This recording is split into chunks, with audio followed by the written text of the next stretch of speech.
Le Fonds des Nations Unies pour la population, UNFPA, lutte contre la mortalité maternelle en Côte d'Ivoire. Il a offert des équipements d'une valeur d'environ 600 millions de francs CFA au ministère de la Santé et de la lutte contre le VIH-Sida. Les populations du village d'Abradino et celles des villages et campements environnants vivent un calvaire depuis quelques temps. La raison, l'eau de la Comoué, qu'elles ont un partage pollué par les activités des orpailleurs clandestins.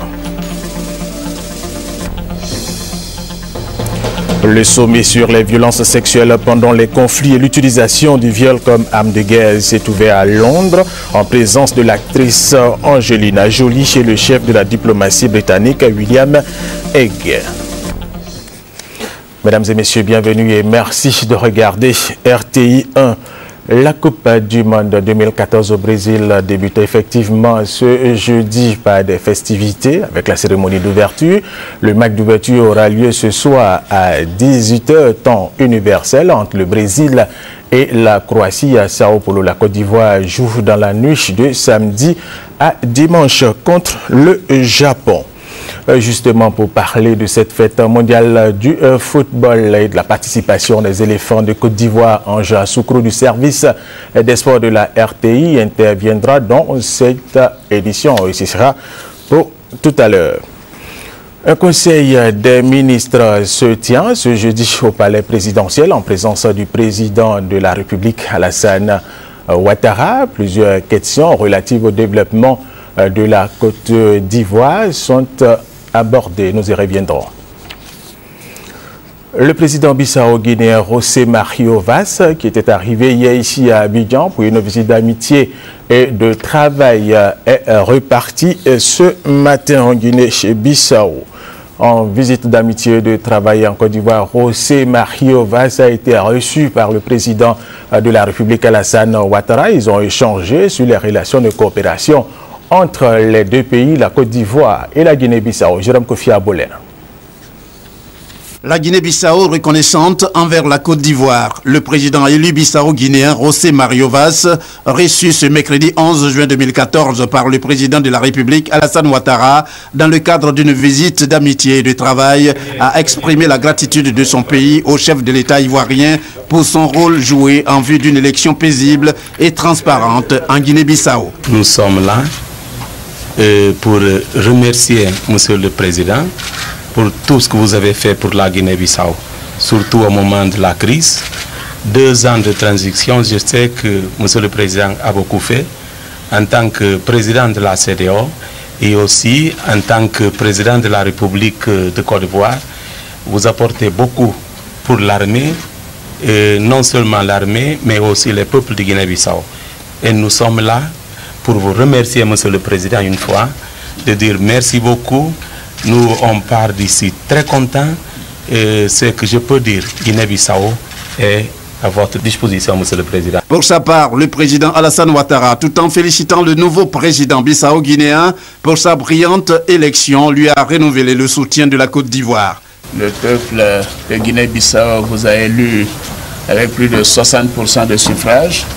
C'est des scores qui ne sont pas très fréquents ces jours-ci dans les élections démocratiques. Je peux attester en tant qu'ancien président de la CEDEAO que ces élections étaient libres, transparentes et équitables, donc démocratiques. Ce score démontre à quel point votre peuple a porté sa confiance sur vous. Ce ne sera pas une tâche facile, nous le savons, nous en avons discuté, compte tenu des problèmes de sécurité, des défis économiques, mais nous savons qu'avec votre expérience et votre foi en l'intégration au sein de l'UEMOA et de la CEDEAO et d'autres institutions, que tous les appuis nécessaires seront là. En tout cas, en ce qui concerne la Côte d'Ivoire, mes concitoyens, je voudrais en leur nom vous dire que le peuple de Côte d'Ivoire vous salue, vous félicite et vous dit que vous pouvez compter sur nous. L'élection du président José Mario Vaz à la tête de son pays fait suite à une crise dans la résolution de laquelle le président Alassane Ouattara, en tant que président de la CEDEAO, a joué un rôle prépondérant. José Mario Vaz sera investi le 23 juin 2014. Autre information, le président de l'Assemblée nationale, Guillaume Soro, est au Cameroun sur invitation du président de l'Assemblée nationale de ce pays. Il a été l'invité spécial des députés camerounais lors de la 10e session ordinaire de l'Assemblée nationale du Cameroun. Laurent Banga est l'envoyé spécial de RTI1 au Cameroun. Pour cette deuxième session ordinaire de l'Assemblée nationale du Cameroun, tous les députés issus des 7 partis politiques ont répondu présents à l'appel. Le président de l'institution, Kavaï Gibril, a exprimé la joie et l'honneur de son pays d'accueillir Guillaume Soro. Aux yeux de nombreux Africains, vous incarnez cette jeunesse montante et dynamique qui, demain, mieux qu'aujourd'hui, saura conduire notre continent vers un destin que tous nous voulons meilleur.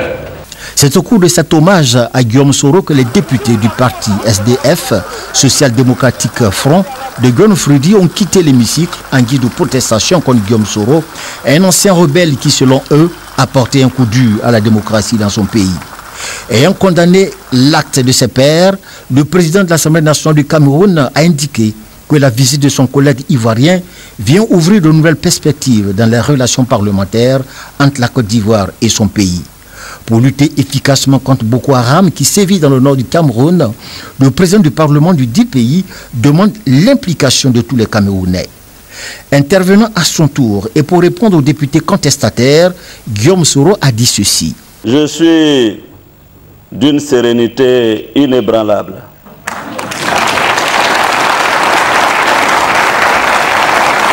Voyez-vous,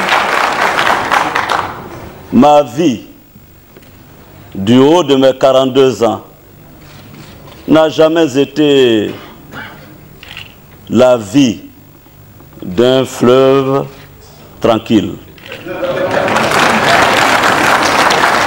Que le président de l'Assemblée nationale, il faudrait beaucoup plus, car j'en ai vu des vertes et des pas mûres. La rébellion, la crise post-électorale, le panafricanisme et bien d'autres points ont été évoqués par Guillaume Soro. Pour lutter contre le terrorisme dont Boko Haram, Guillaume Soro recommande que l'action exécutive soit complétée par une action interparlementaire.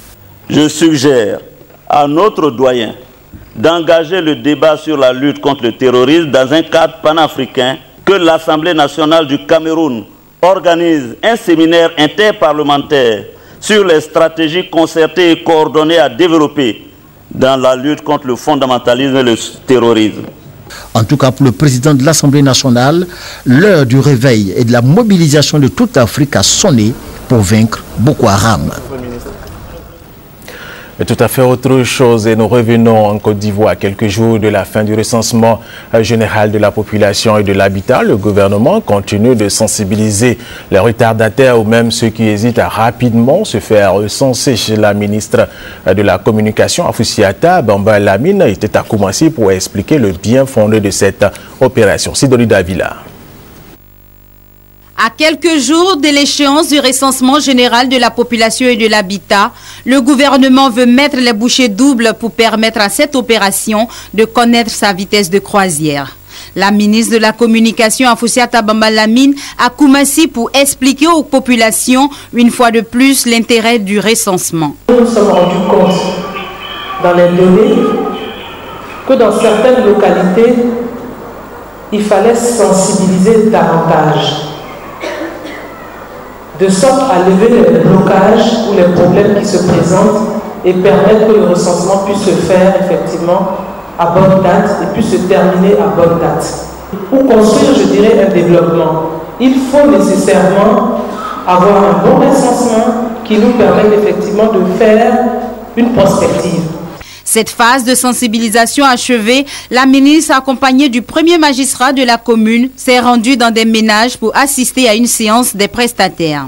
À travers cette étape, elle a voulu toucher du doigt les réalités du terrain et faire comprendre la portée de cet exercice. Nous avons été heureux de constater que les familles, les ménages, on va dire, sont prêts à recevoir les agents recenseurs. Et ils nous l'ont dit eux-mêmes, qu'ils avaient quelques frayeurs, effectivement, par rapport aux agents recenseurs qui venaient les rencontrer. Aujourd'hui, non seulement ils voient l'importance du recensement, mais ils se rendent compte que c'est véritablement ces agents recenseurs-là qui viennent les recenser. Et ils ont le courage de répondre aux questions et même d'être aussi, je dirais, leur porte-parole au niveau des autres populations qui ne se sont pas encore fait recenser au niveau de Koumassi. La ministre, avant son départ, a encouragé les agents recenseurs au nombre de 179 pour le compte de Koumassi à mettre le cœur à l'ouvrage pour permettre d'atteindre un taux de 100%. Elle a par ailleurs demandé aux chefs religieux et communautaires d'accompagner cette dernière phase du RGPH car la cause en vaut la peine. Le ministre de l'Industrie et des Mines, Jean-Claude Brou, lui était dans le Haut-Sassandra où il a conduit une délégation pour expliquer aux populations de cette localité la nécessité pour elle de se faire recenser. Thérèse Tapeyoboué. L'émergence à l'horizon 2020, une vision partagée par la communauté nigériane vivant en Côte d'Ivoire. Si depuis des décennies, elle participe au développement socio-économique de la Côte d'Ivoire, elle veut en faire davantage. Réunie en association dénommée NAMFAT, les Nigériens musulmans vivant en Côte d'Ivoire veulent participer à tous les projets de développement initiés par le gouvernement ivoirien, car il y va selon les responsables de cette structure de leur bien-être. C'est pourquoi ils ne veulent pas rester en marge du processus de recensement général de la population et de l'habitat. Toutes les tribunes sont saisies par les responsables de NAMFAT pour sensibiliser la communauté à participer massivement à cette opération. Une grande journée de sensibilisation a été organisée pour expliquer le bien fondé du 4e recensement général de la population et de l'habitat. Le président de NAMFAT a expliqué à ses compatriotes que cette opération en cours ne concerne pas que les nationaux, mais tous ceux qui vivent sur le sol ivoirien âgés de 0 à plus de 100 ans. Il a également demandé à ses camarades à être porteurs de voix du gouvernement ivoirien pour sensibiliser leur entourage, pour que tous les retardataires soient recensés au cours des derniers jours. Des prières et bénédictions ont été faites pour El Hadj Abdraman Olata, président fondateur de l'association NAMFAT, et surtout pour le développement économique de la Côte d'Ivoire. Et c'était la communauté nigériane vivant en Côte d'Ivoire qui prend une part active à cette initiative du gouvernement. Depuis quelques semaines donc, elle est sur le terrain pour expliquer l'importance de cette opération qui concerne tous ceux qui vivent en Côte d'Ivoire. Et c'était un reportage de Kwasi Mamadou. José Mourinho, entraîneur de Chelsea FC depuis un an, ambassadeur du programme alimentaire mondial pour lutter contre la faim, présent en Côte d'Ivoire dans le cadre de la visite de cantines scolaires et de projets de lutte contre la faim. José Mourinho a eu une séance de travail avec la ministre de la Santé et de la lutte contre le VIH-Sida.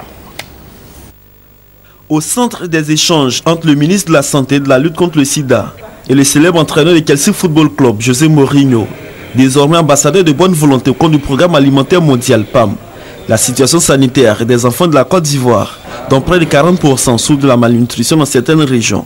Nous avons ici en Côte d'Ivoire des pôles de résistance en termes de malnutrition. Nous avons par exemple la région de l'Est où nous avons beaucoup d'anémie et beaucoup d'enfants malnutris. Donc chaque fois que nous avons l'opportunité de rencontrer une personnalité qui œuvre dans la lutte contre la malnutrition, nous nous empressons de le rencontrer pour voir un peu dans son programme quelle est la part qu'il a décidé d'accorder, bien sûr, à la santé à travers, bien sûr, les problèmes de malnutrition. L'ambassadeur de bonne volonté, José Mourinho, a exprimé sa joie d'être en Côte d'Ivoire. Il veut mettre sa renommée à profit pour relever le défi de faim zéro du programme alimentaire mondial. J'ai accepté l'invitation pour être ambassadeur du programme parce que je pense que le football c'est fort socialement. Je peux aider les personnes, pas seulement en Afrique, mais partout le monde, spécialement avec les enfants, avec beaucoup de problèmes de nutrition. Et nous avons choisi Côte d'Ivoire parce que j'ai une connexion émotionnelle avec l'Afrique, avec Côte d'Ivoire aussi. Au cours de son séjour en Côte d'Ivoire, José Mourinho va visiter des cantines scolaires avec des enfants en situation de repas et des centres de santé dans le district de Yamoussoukro. Une visite sollicitée par le programme alimentaire mondial et le ministère de l'Éducation nationale et de l'enseignement technique. Autre sujet, le Fonds des Nations Unies pour la population UNFPA lutte contre la mortalité maternelle en Côte d'Ivoire et le soutient avec des équipements le ministère de la Santé et de la lutte contre le VIH-Sida. Coût des équipements environ 600 millions de francs CFA. Déborah Olapadé et Delphine Blas. En Côte d'Ivoire, 40% de femmes continuent d'accoucher sans assistance qualifiée. 20 autres meurent par jour des suites de couches. le pays tire la sonnette d'alarme. Aujourd'hui, plus aucune femme ne doit mourir en donnant la vie. C'est d'ailleurs ce qui justifie ce geste du Fonds des Nations Unies pour la population. L'UNFPA vient de faire don d'un important lot de matériel et d'équipements médicaux au système de santé ivoirien. La plupart des complications liées à la grossesse ou à l'accouchement peuvent être prises en charge efficacement sans qu'il n'y ait besoin d'avoir recours à une technologie ou à des médicaments sophistiqués. Nous souhaitons que ce matériel soit utilisé à bon escient au profit des populations ivoiriennes. Composé entre autres de tables d'hospitalisation, d'accouchement, de stérilisateurs et de cialytiques, le ministre de la Santé rassure d'en faire bon usage. Valeur du matériel, près de 597 millions de francs CFA. Aujourd'hui, c'est un grand jour pour le système de santé en Côte d'Ivoire. Ce matériel va effectivement servir. Il va servir à nos gynécologues. Il va servir à nos sages-femmes qui, jour et nuit, luttent justement pour préserver la vie des femmes et la vie de ces enfants qui naissent. Vous avez le devoir de faire en sorte que ce matériel qui vient de nous être livré soit bien entretenu, n'est-ce pas, bien utilisé et qu'on ne le retrouve pas dans des structures privées. 98 structures sanitaires et communautaires dans 35 districts de santé vont bénéficier de ces équipements dans le cadre de la réduction de la mortalité maternelle. La clôture du CBCG de Cocody et 3 bâtiments dont un étage sont menacés d'effondrement par les pluies qui s'abattent sur la ville d'Abidjan et cela pourrait s'accélérer très rapidement si l'on n'intervient pas. CBCG de Cocody, un après-midi de cours ordinaire, étudiants et professeurs ne se doutent pas du danger derrière la clôture de l'école. Juste à côté, un trou béant qui serait causé par les fortes pluies qui se sont abattues sur la ville d'Abidjan et qui ont déjà emporté la terre sur 40 mètres et 2 gros arbres. La clôture du CBCG est menacée d'effondrement. C'était un petit trou au départ. C'est tout à l'heure, je viens de voir que ça a grandi et que c'est devenu aussi dangereux. Le trou, il n'était pas aussi grand. Vous savez qu'il y a des fortes pluies donc, que nous enregistrons ces temps-ci à Abidjan. Et donc ces grandes pluies-là ont rapidement entraîné le gros trou qui a mis en difficulté donc, la clôture. Et aujourd'hui, la menace plane sur 2 bâtiments de 7 classes et puis un immeuble R+3 qui sont donc menacés. Et donc c'est toute la capacité d'accueil de l'établissement donc qui est menacée. Le danger est imminent, inquiet. Étudiants et responsables scolaires lancent un appel. Ils demandent de l'aide aussi à tout chacun aussi pour pouvoir apporter solution à ce problème-là qui véritablement est important pour nous. En attendant, des mesures de précaution pour éloigner les étudiants de cet espace dangereux ont été annoncées. Et c'était le constat de Déborah Olapadé et Delphine Bla. Deuxième grand titre de cette édition, les populations du village d'Abradino et celles des villages et campements environnants vivent un calvaire depuis quelque temps. La raison, l'eau de la Komoué qu'elles ont en partage est polluée par les activités des orpailleurs clandestins. Kwasi Mamadou s'est rendu dans cette localité pour comprendre ce phénomène. Le fleuve Komoué qui traverse le village d'Abradino dans le département de Bétier est devenu depuis quelques mois jaunâtre. Il a perdu sa couleur habituelle, chose qui inquiète et alarme la population. On ne peut rien faire. Donc on est comme ça, on ne peut pas toucher la Komoué. Même les linges, maintenant on ne peut plus faire tout ça. Là. Quand tu pêches un poisson, quand tu prépares, il y a une odeur dedans. On ne peut pas manger. Et quand tu pêches le poisson, jusqu'à le soir, il commence à se décomposer. Il y a un truc comme de la graisse qui s'est installé sur l'eau. Et il y a mon petit frère qui est quitté en voyage. Quand il est arrivé, il ne savait pas. Donc vers 19h, il est parti se laver. Il dit la nuit, il n'a pas dormi. Tout son corps le démangeait. Il ne savait pas ce qui c'était. C'est après le lendemain qu'il a vu que c'était l'eau là qui lui a fait ça. À l'origine de cette situation, la présence de clandestins qui mènent une activité de recherche de l'or à Bébou, Eyuasso et Mbasso, des villages de la sous-préfecture des Aranou, situés sur la rivière Manzan, dans le département d'Abengourou. La boue sortie des sites d'extraction de l'or est automatiquement rejetée dans la rivière Manzan, qui se jette ensuite dans le fleuve Komoué, avec tout le contenu de produits chimiques. Cette activité démarrée en novembre 2013 est menée par des personnes venues du Ghana voisin et des pays de la sous-région, avec l'accord des communautés villageoises. Pourtant, cette parcelle en exploitation est, selon le préfet des régions, une propriété de l'État de Côte d'Ivoire attribuée à une entreprise minière de la place. Pour l'heure, aucune victime liée à la consommation de l'eau, mais le pire est à craindre, puisque les structures sanitaires ne disposent pas du matériel adéquat pour parer à toute éventualité. Dans les campements, surtout des Yéré Dougou, ceux qui n'ont pas le château d'eau, qui n'ont pas de l'eau, souvent ils viennent avec des cas de diarrhée. Bon, mais je ne sais pas si c'était la consommation de l'eau, du moment que notre centre ne dispose pas de laboratoire. Nous avons demandé de ne pas consommer l'eau et d'utiliser des puits s'il n'y a pas de pompe hydraulique. C'est le mercure qu'ils utilisent. Le mercure qu'ils utilisent pour, soi-disant, attirer l'or. Pour s'approvisionner, les populations se tournent donc vers d'autres sources d'eau. Pendant ce temps, ce sont plusieurs superficies de terres cultivables et des plantations qui sont détruites chaque jour face à l'impuissance des populations et dans l'impunité. Le comité départemental de suivi des activités de la filière café-cacao du département de Soubré a été installé par les responsables de la préfecture. Ce comité a pour mission de faciliter le processus de commercialisation intérieure de ces deux cultures de rente. Honorine Anigori. Le comité départemental de suivi des activités de la filière café-cacao du département de Soubré a pour mission de relever toutes les violations de la réglementation en vigueur en matière de ces deux cultures de rente, de communiquer au Conseil du café-cacao un rapport trimestriel d'activité avec copie des procès-verbaux de réunion et d'arbitrage. Il compte également adresser des avis consultatifs sur le cadre de la commercialisation intérieure, d'identifier les pisteurs et acheteurs, de sensibiliser les opérateurs et d'arbitrer les conflits entre les opérateurs de la filière et les agents assermentés du Conseil du café-cacao.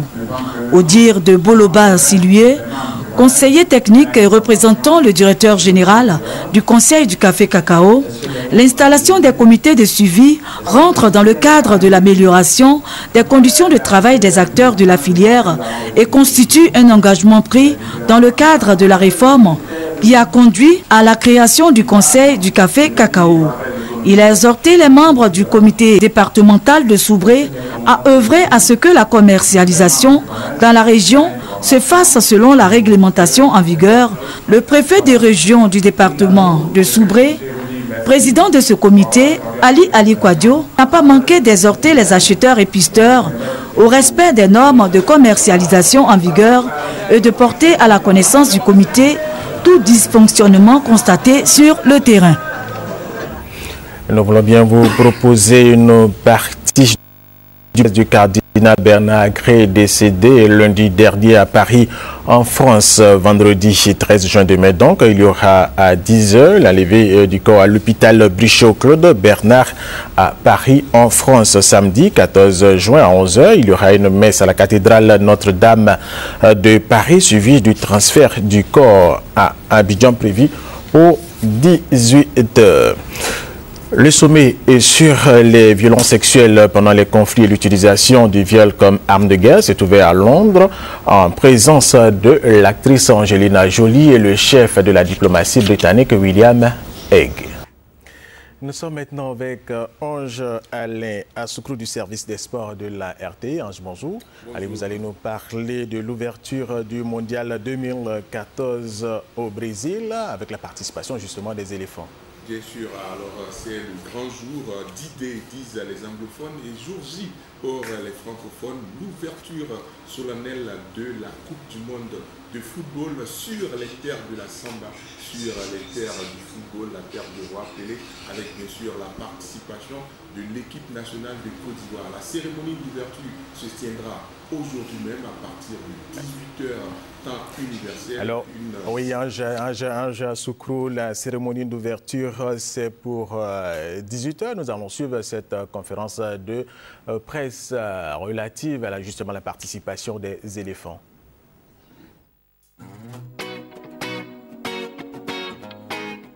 Le seul objectif pour nous est d'essayer de bien négocier, bien préparer nos 3 matchs pour espérer sortir de cette poule. Si nous sortons de cette poule, ce sera un exploit, ce serait formidable pour un pays qui va disputer pour sa 3e fois seulement une Coupe du Monde. Quand on dit une Coupe du Monde, tu joues contre les meilleures équipes du monde, donc c'est des matchs très disputés, c'est des matchs très difficiles.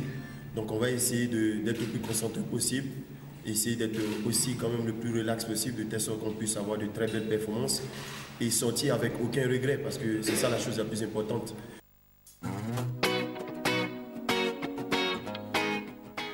Le plus important, c'est d'avoir notre maturité au double. Et comme tu l'as dit, il y a beaucoup de jeunes comme Serge, Diakpa, Gervinho. Donc on a la chance d'avoir un coach qui est aussi un bon joueur. Donc souvent, il faut faire un peu avec nous. Et voilà, on a bien travaillé, on est tous conscients. Peut-être que le monde, c'est dans la Coupe du Monde, on fera tout pour passer ce cap-là. Mais avant de passer, ça commence dès samedi contre le Japon. On a 3 matchs importants. Pour nous, on a 3 finales à jouer et chaque match est une finale. Et on est bien, on est prêt, on est battu et ensemble, on va arriver à passer de la joie au pays.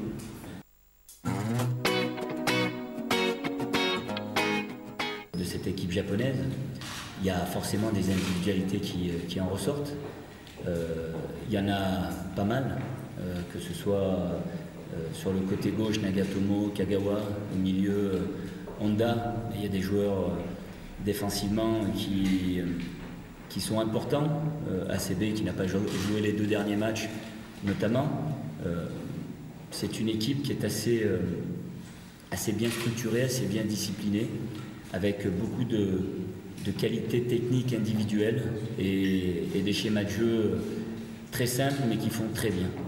C'est celle qui peut créer la surprise parce qu'elle travaille avec un entraîneur depuis plus de 4 ans, des joueurs de grande qualité, un jeu offensif.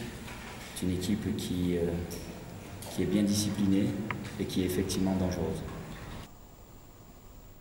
Allez, Ange Soukrou, l'ouverture de ce mondial est prévue pour ce soir à 18h temps universel. Voilà, 18h, prise d'antenne sur la RTI, cérémonie d'ouverture grandeur nature après ce que l'on a vécu en Afrique du Sud en 2010. Nul doute que les Brésiliens habitués aux grandes fêtes vont donner à voir au monde à une très belle cérémonie d'ouverture. Vous le savez bien, les Ivoiriens entrent en lice dès samedi à 1h du matin pour leur première rencontre face au Japon. Eh bien, les dés sont jetés. La Coupe du Monde 2014 démarre à partir d'aujourd'hui en direct sur les antennes de la RTI qui va vous proposer les 64 rencontres. Prenez rendez-vous avec nous tout à l'heure à partir de 18h. Un décor nouveau a été confectionné pour cette Coupe du Monde. Je vous demande de le regarder tout simplement et vous nous en direz des nouvelles. Allez, prenez donc rendez-vous à 18h, c'est la fin de cette édition. Merci de l'avoir suivi. Restez avec nous sur RT1 où l'information continue.